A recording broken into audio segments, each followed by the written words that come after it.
আচ্ছা, তারেক রহমান যদি ঢাকা বিশ্ববিদ্যালয়ের শিক্ষার্থী নাও হয়ে থাকেন, এটাতে কোনো সমস্যা আছে? একটা দেশ পরিচালনার জন্য আসলে কি দরকার? শিক্ষার পাশাপাশি একটা দেশ পরিচালনার জন্য দরকার অভিজ্ঞতা, সততা। যেই অভিজ্ঞতা এবং সততার কথা বলছি, সততার বিষয়টা আমি বাদ দিই, কিন্তু অভিজ্ঞতার বিচারে তারেক রহমানের বেশ অভিজ্ঞতা আছে বাংলাদেশ পরিচালনা করার জন্য বর্তমান প্রেক্ষাপটে।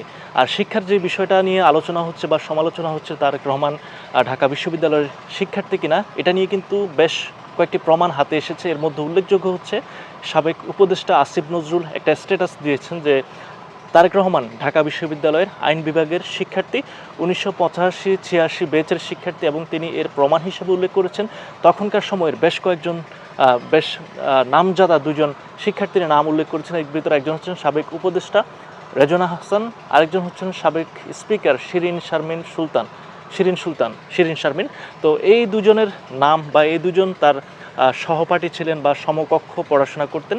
তো সেই হিসাবে তারেক রহমানের বিষয়ে যেই সমালোচনাগুলো হচ্ছে যে তার শিক্ষা নাই, তিনি ইন্টার পাস বা উচ্চ মাধ্যমিক পাস, এই যে বিষয়গুলা, এগুলো একেবারে নোংরামি, কাদা ছোটাছুটি ছাড়া আর কিছুই না।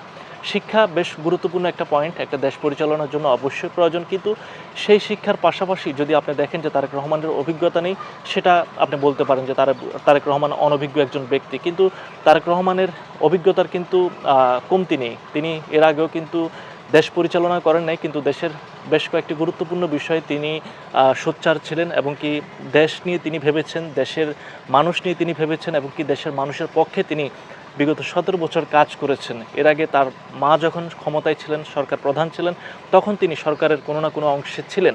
তো এই অভিজ্ঞতার বিষয়ে আপনি কথা বলতে পারবেন না। এরপরে আসেন সততার যে বিষয়টা, তারেক রহমান কতটুকু সৎ জানি না, কিন্তু এখন পর্যন্ত তারেক রহমান অসৎ এমন কিন্তু কেউ প্রমাণ করতে পারেন না যে তারেক রহমানের কোনো বক্তব্য, তারেক রহমানের কোনো কর্মকাণ্ডে অসততা এখনও মানুষ খুঁজে পাননি। কিন্তু যেই বিষয়টা নিয়ে মানুষ কথা বলছেন সেটি হচ্ছে শিক্ষা নিয়ে। তারেক রহমান ঢাকা বিশ্ববিদ্যালয় থেকে পড়াশোনা করেছেন কিনা সেটা আমার কাছে অতটা মুখ্য না, অন্যদের কাছে হয়তো মুখ্য সমালোচনার খাতিরে। কিন্তু আপনি যদি শুধু সমালোচনাই করতে চান, তাহলে একটা দেশ আসলে ওইভাবে পরিচালনা করা সম্ভব না।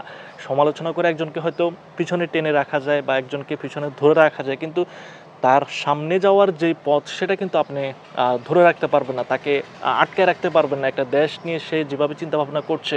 সুতরাং তারেক রহমানের যে বিষয়টা নিয়ে সমালোচনা উঠেছে, ঢাকা বিশ্ববিদ্যালয়ের শিক্ষার্থী কিনা, এটা নিয়ে আসিফ নজরুল একটা স্ট্যাটাস দিয়েছেন, এবং কি এই স্ট্যাটাসটা আসলে খুব গুরুত্বপূর্ণ ছিল এই মুহূর্তে। কারণ আসিফ নজরুল ঢাকা বিশ্ববিদ্যালয়ের আইন বিভাগের শিক্ষক, এবং তিনিও সেখানকার শিক্ষার্থী ছিলেন, এবং তিনি দুজন সাক্ষী হাজির করেছেন। এর ভিতরে একজন হচ্ছেন সাবেক স্পিকার এবং আরেকজন সাবেক উপদেষ্টা। তো এই দুজনের সাক্ষী এবং আসিফ নজরুলের স্ট্যাটাস সব কিছু মিলে এটা প্রমাণ হয় তারেক রহমান ঢাকা বিশ্ববিদ্যালয়ের আইন বিভাগের শিক্ষার্থী, এবং এটা প্রমাণিত। এটা নিয়ে আর বিতর্ক না করি, এবং বিএনপি জামাত যারা বিতর্ক করছেন তাদেরকেও বলবো যে এই বিষয়টা নিয়ে আর বিতর্ক করেন না।